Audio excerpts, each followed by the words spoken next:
Next we have the Chamber of Commerce, Leeann Watson. Thank you and good morning. Good morning. At the risk of repeating many of the messages that we've just heard from Roger and Anthony, I will do that. And we haven't actually colluded on our deputations, but they're frighteningly similar. But I think what that does do is actually reinforce the important components of the messages that we're providing. So thank you for the opportunity. Over the last decade, as a region, we've experienced significant change with extraordinary circumstances, and the governance and oversight of our city have very much reflected that. This wrap-up of the cost-share agreement from 2013 will provide much-needed clarity and certainty for businesses and residents.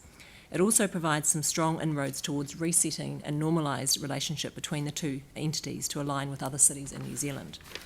It is important, of course, for Christchurch and Canterbury to continue to be on the radar for government and have confidence, and for the government to have confidence in our city and its leadership, given we are the second largest city, but as a city of opportunity and not as a city of an earthquake past. The outcome of the agreement is largely positive for the council and residents and will enable the city to increase momentum on our growth trajectory. We're particularly pleased to see that there will be no adverse financial impact to the council, therefore our ratepayers, and that spending has already been budgeted for. While the decision not to transfer ownership of the Christchurch Convention Centre was unexpected on our part, it was a positive outcome for Christchurch residents and for local businesses. We will still be able to access a world-class, purpose-built facility, which will be future-focused and without the potential additional rates burden on maintaining the centre. With the council taking ownership of key assets, we would very much like assurance that the local business community will be genuinely consulted on issues that may impact them. For example, businesses in the CBD should be consulted on key developments to do with things like Cathedral Square, as these could directly impact planning for businesses in this area. We'd also like to see regular communications on the development progress of all key assets. The business voice should be given stronger weighting than other community interest groups to represent their financial investment in this area. The council must also recognise the importance of continuing to support businesses who have made the commitment and the investment in the central city through activations, events, marketing and promotion until such time as we complete the delivery of our anchor projects. We'd also like to see the council maintain momentum on the investment case for the multi-use arena, given the importance of this asset to the central city and in particular on the Greater Christchurch, and I think some very good points made in the earlier deputation. It is positive to see that senior officials from both entities will be appointed to monitor and implement this resolution in a timely manner, and strong communication to the public, keeping them informed of progress, will be particularly important.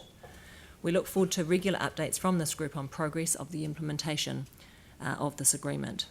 It's also vital that we maintain momentum to deliver strong outcomes for the city, for our businesses and our community. We commend the Council and the Crown on their collaboration on this agreement, and we hope this continues throughout its implementation. Thank you. Happy to answer any questions. Thank you. I just want to pick up on a word that you used, which was the word investment.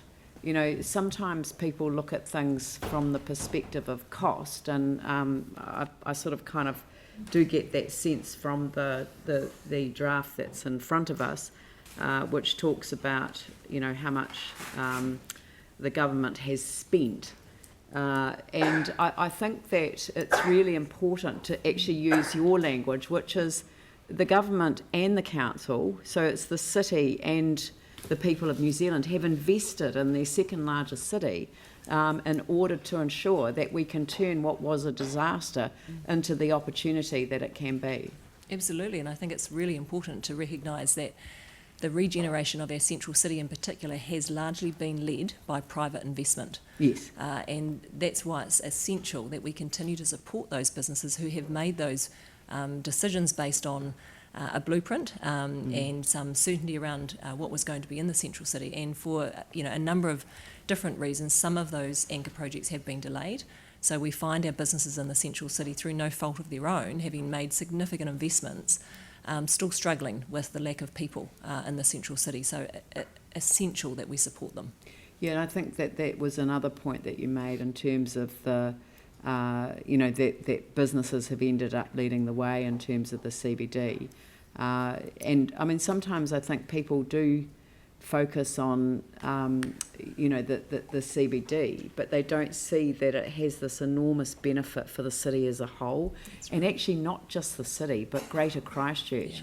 I mean, the CBD of Kaiapoi is Christchurch. Absolutely. It's the Christchurch CBD. So it belongs really to Greater Christchurch, and that's always been recognised in our urban development framework. Glenn? Yeah, thank you. So on Thursday, Leeann, although Cabinet to follow that, but even Thursday alone, assuming we agree to this, then that signal alone, can you give us an idea in terms of a step towards certainty, how strong that will be received by the business sector, both small and large businesses? Yeah, I mean, you've all heard me say several times sitting in this seat the importance of creating certainty and clarity for businesses so that they can make good, well-informed decisions. So I can't overestimate or underestimate the importance of that. It's essential that businesses have certainty for the environment that they're operating in. And, many businesses are facing uncertainty across a range of different issues. So where we can provide certainty, we should. And I think that requires, bold leadership from all of you around the table to provide that for the businesses operating in Christchurch. Anne? Morning, Leeann. You talked about the perception, changing the perception of Christchurch as being, moving from a city that's an earthquake city to one of opportunity. How important do you see this decision, this agreement in terms of changing that perception? Look, I think there are many different opportunities to do that, but this is sending a very, very clear signal to the rest of New Zealand. And frankly, the rest of New Zealand are sick of hearing about Christchurch and its earthquakes. That's a reality for most people outside of the city. So we need to take every opportunity that we can to change the narrative, to change the story, to provide a new opportunity for people outside of Christchurch to see actually what an exciting city it is. And we know that people, there's been a lot of surveys done, over the last few years, and often when we survey people in Christchurch, so people that have been here for a long time, their perceptions of the city versus those that are actually coming in, fresh into the city are very, very different. So we've got to make sure that we're telling the right story. We've got a fantastic opportunity like no other city in New Zealand, and in fact, often no other city in the world.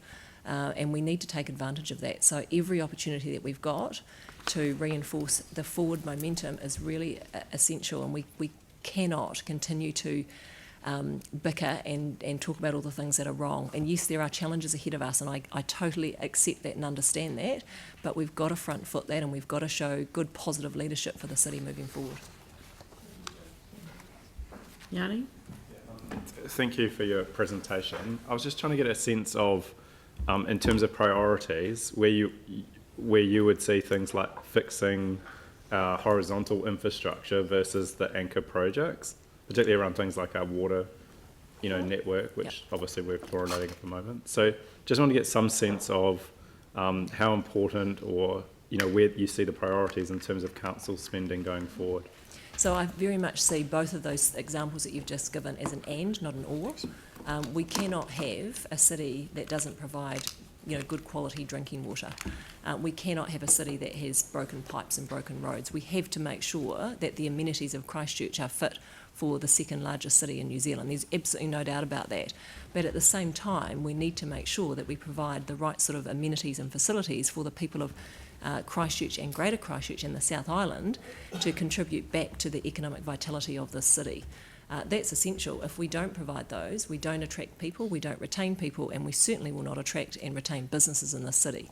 So there's not a one over another. We need to do both of those things, and I appreciate that that's challenging, but we've got to find ways of doing that. And if that means exploring different funding channels, different procurement methods, we should be bold enough to actually have those conversations. Okay, thank you. And just the second question I had was around obviously seeing what's happening. You've talked about some businesses struggling, and certainly in the central city you can see even new businesses in the new Hoyts building seem to be turning over quite quickly. Yep. Just, do you think at a high level there's any land use planning structural issues that we need to address as a city that we're not currently addressing that might help the central city? Look, I think without getting too specific, because I'm looking at the clock and I'm 17 seconds away, I think what we need to do is make sure that everyone involved in supporting businesses in the city acts as an enabler and not a barrier. So we've got to find ways to actually enable people to do the things that they need to do. You know, there are businesses that are performing really well in the city, and there are pockets of industry and businesses that are really struggling. So we've got to make sure we wrap support around them in whatever capacity that requires. And if that's providing more activations to get people into the central city, if it's looking at how we communicate the right routes to get into the central city and the right parking options and all of those sorts of things, we've got to do all of those sorts of things rather than actually one thing in particular. I don't think there is one magic silver bullet to actually fix this. It's a matter of looking at all of those opportunities to enable businesses to do the best that they can do. Okay, well, that's time up. So, Great. look, thank you very much for your submission. Much Very welcome. appreciated. Thank you. Thank you.